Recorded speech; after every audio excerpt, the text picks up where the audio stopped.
آج کی اس ویڈیو میں ہم آپ کو بتائیں گے کہ اللہ تعالیٰ نے سانپ اور مور کو جنت سے کیوں نکالا۔ ان دونوں نے ایسا کون سا گناہ کیا تھا کہ اللہ تعالیٰ نے انہیں جنت سے نکال کر بدصورت بنا دیا اور زمین پر بھیج دیا؟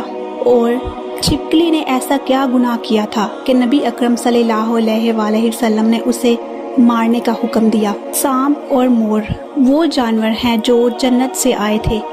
جنت میں کھانے پینے کی بہت چیزیں تھیں، لیکن حضرت آدم علیہ السلام اکیلے ہونے کی وجہ سے اداس رہتے تھے۔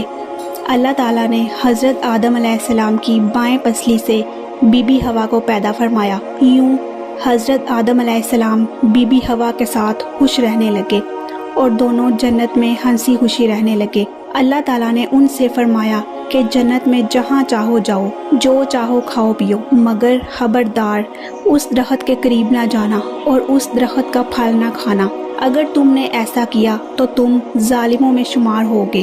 ان دنوں سانپ اور مور بھی جنت میں رہتے تھے اور یہ دونوں جنت سے باہر بھی آیا کرتے تھے۔ اس وقت سانپ کے پاؤں ہوا کرتے تھے اور سانپ کے منہ سے کستوری کی خوشبو آتی تھی۔ آج مور جتنا خوبصورت نظر آتا ہے، اس وقت جب وہ جنت میں رہتا تھا تو اس سے بھی زیادہ خوبصورت تھا۔ اس وقت مور کے پاؤں بھی بہت خوبصورت تھے۔ ایک دن جب یہ دونوں جنت سے باہر گئے تو شیطان سے ملے۔ شیطان نے ان سے کہا کہ مجھے بھی اپنے ساتھ جنت میں لے چلو۔ انہوں نے جواب دیا کہ ہمیں اللہ کا ڈر ہے اور ہمیں ڈر ہے کہ کوئی ہمیں دیکھ نہ لے کہ ہم تمہیں جنت میں لے جا رہے ہیں، اس لیے ہم تمہیں جنت میں نہیں لے جا سکتے۔ اس پر شیطان نے ان سے کہا کہ ہم تو جنت میں اکٹھے رہا کرتے تھے، مجھے اپنے ساتھ لے چلو۔ مور نہ مانا، مگر شیطان نے انہیں ہمیشہ کی زندگی کا خواب دکھایا، جس پر سانپ راضی ہو گیا۔ سانپ نے شیطان کو مشورہ دیا کہ تم میرے منہ میں بیٹھ جاؤ، میں تمہیں جنت میں لے جاؤں گا اور کوئی تمہیں دیکھ بھی نہیں پائے گا۔ یوں سانپ شیطان کو اپنے منہ میں چھپا کر جنت میں لے گیا۔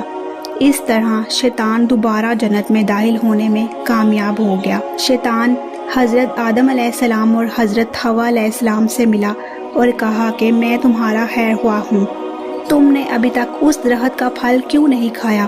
دونوں نے جواب دیا کہ اللہ تعالیٰ نے ہمیں اس درخت سے دور رہنے کا اور اس پھل کو نہ کھانے کا حکم دیا ہے، اس لیے ہم نے ابھی تک اس کا پھل نہیں کھایا اور نہ ہی کھائیں گے۔ حضرت آدم علیہ السلام سو گئے تو شیطان حضرت حوا کے پاس آیا اور انہیں بہکانے لگا کہ اللہ تعالیٰ نے تمہیں اس درخت کا پھل کھانے سے اس لیے روکا ہے کہ کہیں تم ہمیشہ کی زندگی نہ پالو اور ہمیشہ جنت میں رہو۔ حضرت حوا شیطان کے بہکاوے میں آ گئیں اور اس درخت کا پھل کھا لیا۔ جب حضرت آدم علیہ السلام بیدار ہوئے تو حضرت حوا نے بھی انہیں اس درخت کا پھل کھانے پر مجبور کیا اور وہ بھی اس درخت کا پھل کھا گئے۔ جیسے ہی دونوں نے اس درخت کا پھل کھایا، ان کے جنتی لباس اتر گئے۔ تب اللہ تعالیٰ نے ان دونوں سے فرمایا کہ میں نے تمہیں اس درخت کے قریب جانے اور اس کا پھل کھانے سے منع نہیں کیا تھا کیا؟ مگر تم دونوں نے میری نافرمانی کی ہے اور اپنی جانوں پر ظلم کیا۔ اس وقت حضرت آدم اور حضرت حوا علیہ السلام کو اپنی غلطی کا احساس ہوا اور انہوں نے اللہ تعالیٰ سے معافی مانگی۔ اللہ تعالیٰ نے انہیں معاف کر دیا، مگر جنت سے نکال کر زمین پر بھیج دیا اور فرمایا کہ اب تمہارا ٹھکانہ زمین پر ہے اور تم ہمیشہ زمین پر رہو گے۔ اللہ تعالیٰ نے مور کی خوبصورتی چھین لی، جس نے شیطان کو جنت میں لے جانے کے لیے مدد کی، اور مور کے پاؤں بدصورت بنا دیے، اور سانپ جس نے مور کو شیطان کی مدد کا مشورہ دیا، اللہ تعالیٰ نے اس کے منہ سے خوشبو چھین لی اور اس کے منہ میں زہر بھر دیا اور سانپ کے پاؤں بھی لے لیے اور مور اور سانپ کو جنت ہمیشہ کے لیے نکال دیا۔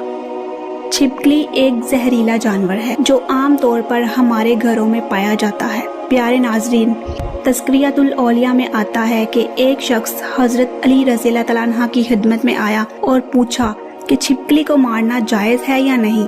حضرت علی رضی اللہ تعالیٰ عنہ نے فرمایا کہ نبی اکرم صلی اللہ علیہ وآلہ وسلم نے چھپکلی کو مارنے کا حکم دیا ہے، کیونکہ جب حضرت ابراہیم علیہ السلام کو آگ میں ڈالا گیا تو وہ اس آگ پر پھونکے مارتی تھی۔ چھپکلی وہ واحد جانور ہے جب نمرود نے اللہ کے نبی حضرت آدم علیہ السلام کو آگ میں ڈالنے کا ارادہ کیا تو ہر جانور وہ آگ بجھانے کی کوشش کر رہا تھا، مگر چھپکلی خوشی خوشی اس آگ کو بھڑکانے میں لگی ہوئی تھی۔ تب اللہ تعالیٰ نے اسے لعنتی بنا دیا، اسی لیے اسے مارنا اور گھروں سے نکالنا گناہ نہیں۔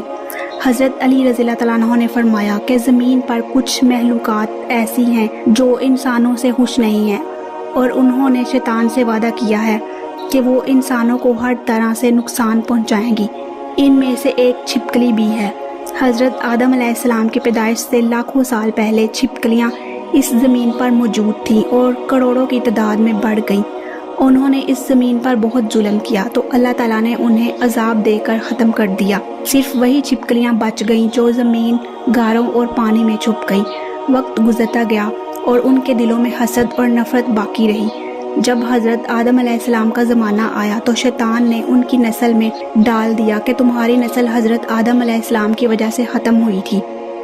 تب سے یہ مخلوق انسانوں سے دشمنی کرتی آ رہی ہے اور انہیں نقصان پہنچانے کی کوشش کرتی ہے۔ اسی لیے نبی کریم صلی اللہ علیہ وآلہ وسلم کی کئی احادیث میں چھپکلی کو مارنے کا حکم آیا ہے۔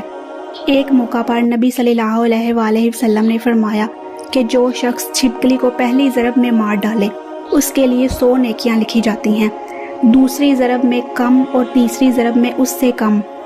اللہ ہمیں نیک اعمال کرنے کی توفیق دے اور ہمیں گناہوں سے محفوظ رکھے، آمین۔ اگر آپ کو ہماری یہ ویڈیو پسند آئی ہو تو ویڈیو کو لائک اور شیئر ضرور کریں۔